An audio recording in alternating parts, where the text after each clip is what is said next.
This is a nice example of a sort of middle-aged gentleman who had not terrible hair loss, but some thinning in the front.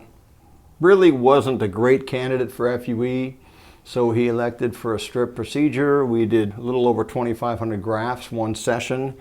And you can see how we basically got this back to exactly where he wanted his hairline.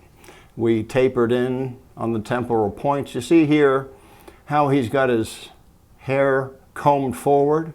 Well, that was his effort to sort of cover that region. So obviously we turned that around and gave him a beautiful matching hairline. And, you know, this is exactly what he wanted. So he was very pleased. You can see another view of the front.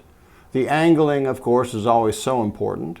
You can see here in this first photo, this is how his hair is naturally angled. So we wanted to maintain that.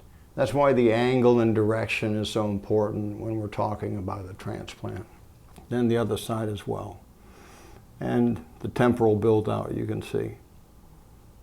And by the way, this is still, at this particular patient, this is still at like 8 months, so he still had more growth to go yet.